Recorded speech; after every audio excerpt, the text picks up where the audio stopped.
If anyone has to take over for Captain Anderson, I'm glad it's you. I'm not sure about having non-humans on our ship, though. We're all on the same team here, Presley. With all due respect, sir, that's what they said about Nihilus. Look how that turned out. Speak freely, Presley. I want to know if you have a problem with non-humans. It's not that, Commander. Humanity has always handled its own problems. Saren attacked one of our colonies. We should be the ones to stop him. We don't need their help. Some people think asking for help is a sign of weakness. That's just being stupid and stubborn. No matter how strong you are, allies can make you stronger. I guess so. Maybe I'm just stuck in the old ways of thinking. But don't worry, Commander, this won't be a problem. How did you end up assigned to the Normandy? I signed up with the Alliance as a navigator right out of school, following in my grandfather's footsteps, I guess. My first posting was on the Agincourt. We were one of the first reinforcements to arrive at Elysium after the Blitz hit, and those raiders were no match for an Alliance frigate. Of course, the only reason the colony was still standing was because of you, Commander. I can't believe you held out as long as you did. How'd you end up on the Normandy? I got my officer's commission after Elysium. Must have made an impression on the right people. Captain asked for me when he was picking his crew. Carry on, Presley. Yes, sir.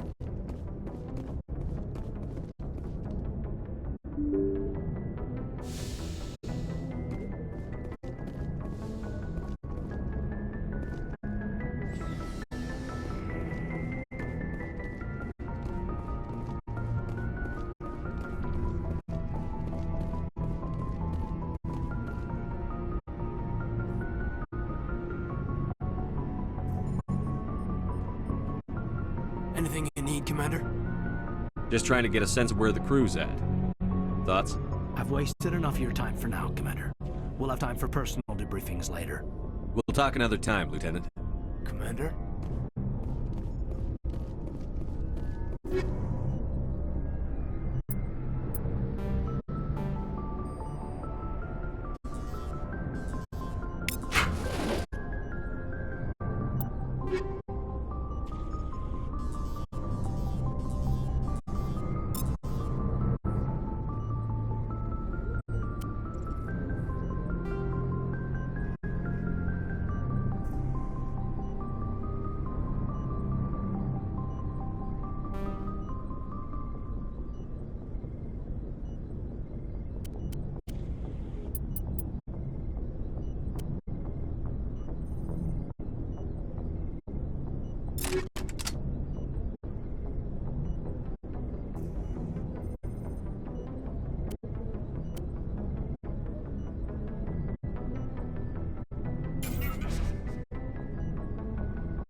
Yes, Commander? Is there something you need? How did you end up serving on an Alliance ship? I enlisted right out of med school. Earth always seemed boring to me. Too safe, too secure. I figured the colonies were teeming with exotic adventure. I wanted to travel the stars, tending the wounds of tough soldiers with piercing eyes and sensitive souls. Turns out military life isn't quite as romantic as I'd imagined. But humanity needs the Alliance if we want to keep expanding through the Traverse, and the Alliance always needs good doctors. So I stayed on to do my part. Ever think you made the wrong choice? Sometimes I think about opening a private practice back on Earth, or maybe taking a position at one of the new med centers out in the colonies. But there's something special about working on soldiers. If I left the Alliance now, I'd feel like I was abandoning them. How well do you know the Lieutenant? I'd never worked with him before this mission. But he has an impressive service record, over a dozen special commendations. Tends to keep to himself, though. Maybe because of the headaches. It's not easy being an L2. What does that have to do with it? Well, most biotics now use the L3 implants. Lieutenant Alenko was wired with the old L2 configuration. Sometimes there are complications. What kind of complications? Severe mental disabilities, insanity, crippling physical pain. There's a long list of horrific side effects. Caden's lucky. He just gets migraines. I should go. Goodbye, Commander.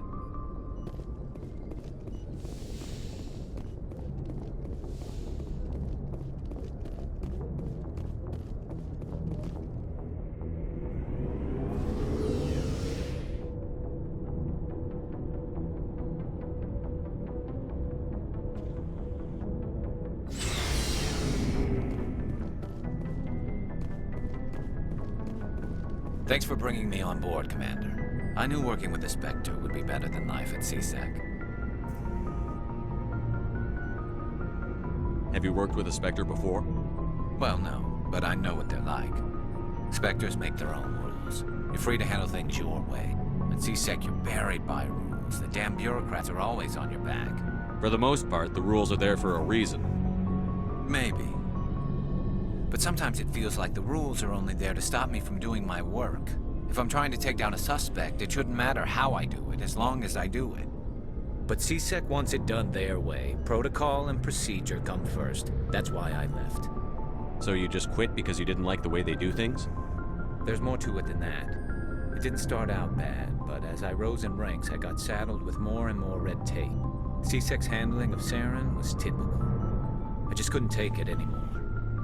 I hate leaving. I hope you made the right choice. I'd hate for you to regret it later. Well, that's sort of why I teamed up with you. It's a chance for me to get off the Citadel, see how things are done outside CSEC. Either way, I plan to make the most of this. And without CSEC headquarters looking over my shoulder, well, maybe I can get the job done my way for a change. If getting the job done means endangering innocent people, then no. We get the job done right, not fast. Got it? I wasn't trying to.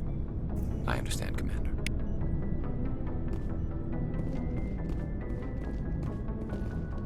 Nice ship you've got, Shepard. What can I do for you? What's your story, Rex? There's no story. Go ask the Quarian if you want stories. You Krogan live for centuries. Don't tell me you haven't had a few interesting adventures. Well, there was this one time the Turians almost wiped out our entire race. That was fun. I heard about that. You know, they almost did the same to us. It's not the same. It seems pretty much the same to me. So your people were infected with a genetic mutation? An infection that makes only a few in 1,000 children survive birth? And I suppose it's destroying your entire species?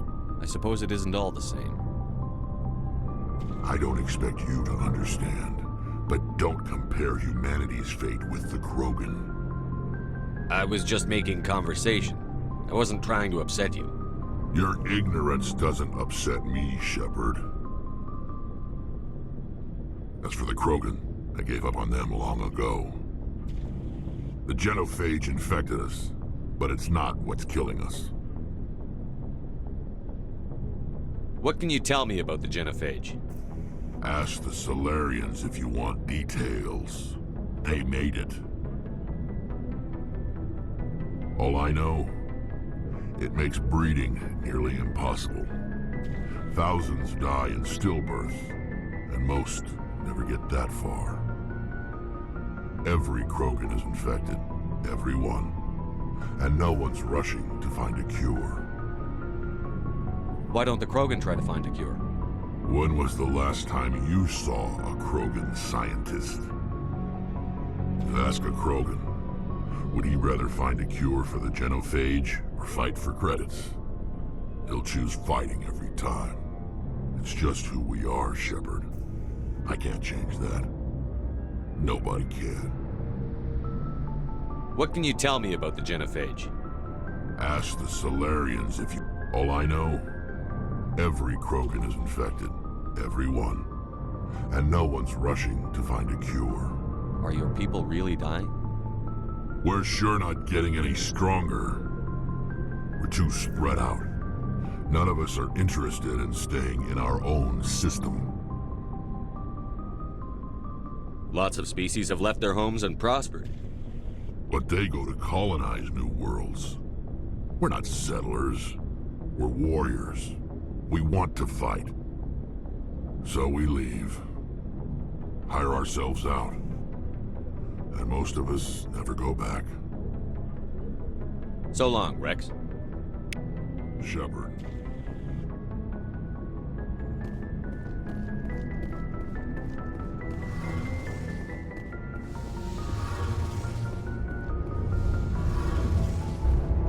Hey, Commander, you know that Quarian, Tali? She's been spending all her time down here asking me about our engines. I'll tell her to leave you alone. What? No, she's amazing. I wish my guys were half as smart as she is. Give her a month on board and she'll know more about our engines than I do. She's got a real knack for technology, that one. I can see why you wanted her to come along. I figured she'd be a real asset to the team. You got an eye for Tali, Commander, but I'm guessing that's not why you came down here. Where else have you served, Adams? If you name a class of Alliance ship, I've probably served on it. Everything from dreadnoughts and carriers right down to frigates like the Normandy. My last assignment was on the Tokyo, only a cruiser, but she was a good ship. Couldn't hold a candle to the Normandy, though. Fill me in on the IES stealth systems. How does it work exactly? You can't hide a ship out in space. They emit too much heat and radiation, too easy for sensors to pick them up, unless you find a way to capture those emissions. So our stealth systems trap the energy we give off in storage sinks built into the ship itself. No emissions to give away our location. Eventually the sinks have to be vented. More than a few hours silent running and they overheat. Cook us inside our own hull. There's no way for anyone to detect us? A visual scan can still pick us up. Anyone looking out a window can see us plain as day. But you have to be pretty close to get an actual visual out in space. Most vessels rely on scanners. As long as the stealth systems are engaged, they can't see us. Not unless we accelerate to FTL speeds. Why doesn't it work with faster-than-light travel? Cranking up to FTL blue shifts our emissions, pushes them into frequencies too high to capture in the sinks. As soon as we make the jump, it's like setting off a flare. Sensors can pick up our location whenever we enter or exit FTL flight, but for short-range missions, our stealth systems are amazing, and we've got the only one. I want to know more about the Normandy. She's the best ship I've ever served on, probably the fastest vessel ever designed. And she's the only one using the new Tantalus drive core. What's so special about the Tantalus drive core? Proportionally, it's about twice the size of any other vessel. Not only are we faster, we can run at FTL speeds longer before we have to discharge the core. Carry on, Adams. Aye, aye, Commander. Your ship's amazing, Shepard. I've never seen a drive core like this before. I can't believe you were able to fit it into a ship this small. I'm starting to understand why you humans have been so successful. I had no idea Alliance vessels were so advanced. The Normandy's a prototype. Cutting-edge technology. A month ago, I was patching a makeshift fuel line into a converted tug ship in the flotilla. Now, I'm sitting on board one of the most advanced vessels in Citadel space. I have to thank you again for bringing me along. Traveling on a vessel like this is a dream come true for me.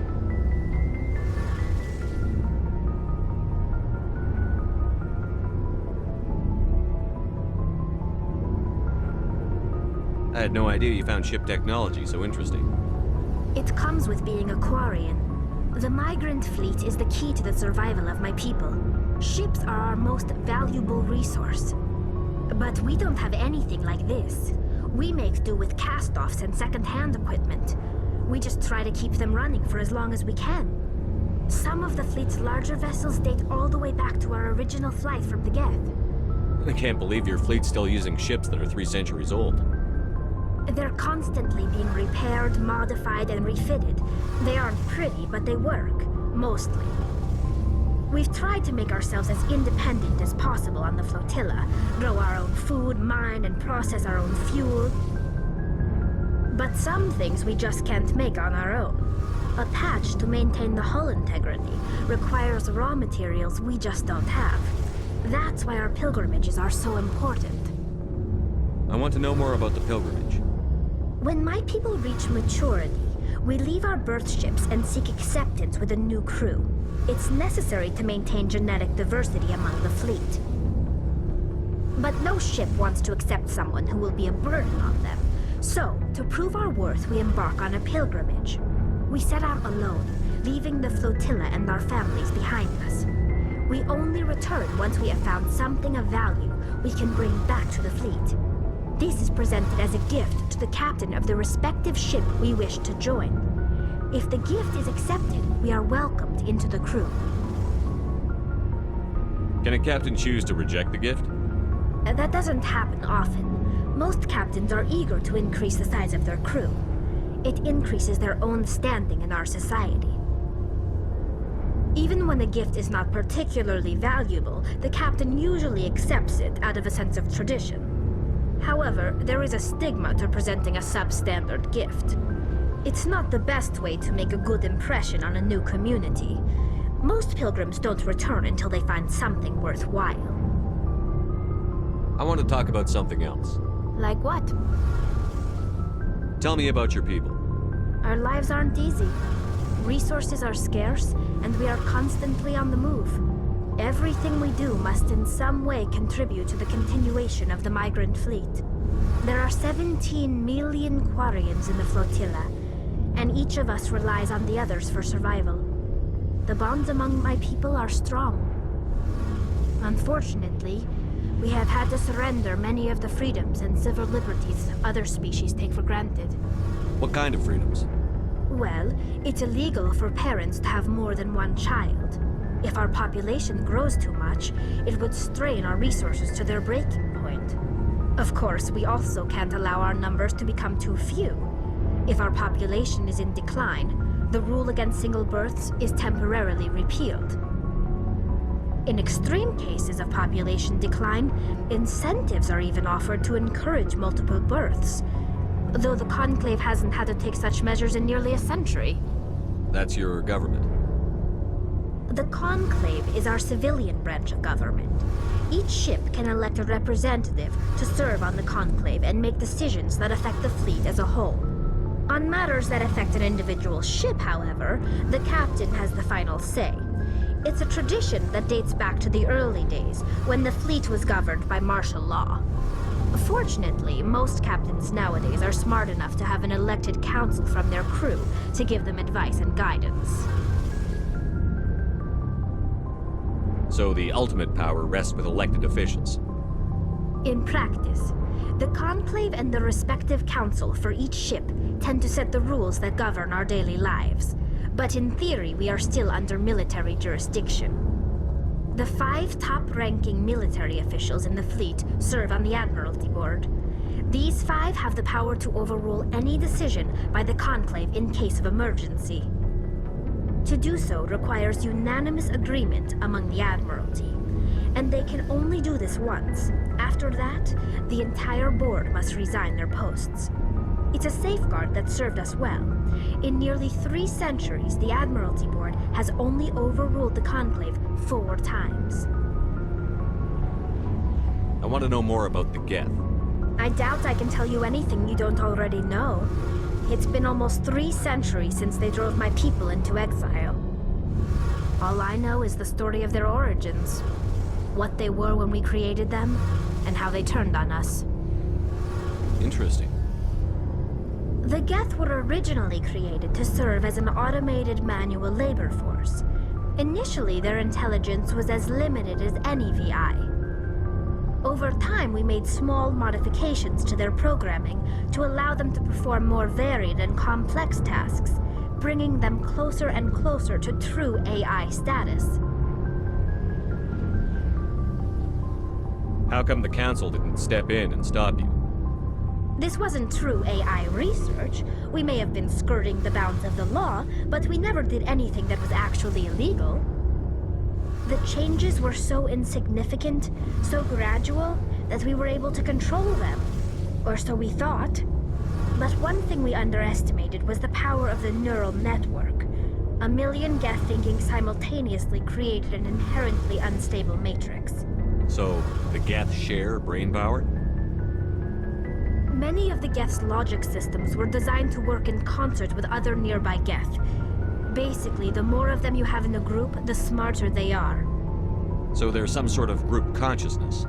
No, nothing like that. They cannot share sensory data or information. Their programming cannot handle that much simultaneous input. Each Geth maintains an individual awareness and identity. The neural network only operates on a process-based level. It's basically the synthetic equivalent of a subconscious. But when they're in close proximity, they can coordinate low-level functional processes, freeing up more capacity for original or independent thought. What made them rebel? As we built more and more Geth, their effective intelligence became more sophisticated, more abstract. One day, a Geth began to ask its Quarian overseer questions about the nature of its existence. Am I alive? Why am I here? What is my purpose? As you can imagine, this caused a near panic among my people. I don't see what's so bad about those questions. The Geth were created to engage in mundane, repetitive, or dangerous manual labor. That's fine for machines, but it won't satisfy a sentient being for long. The Geth were showing signs of rudimentary self-awareness and independent thought.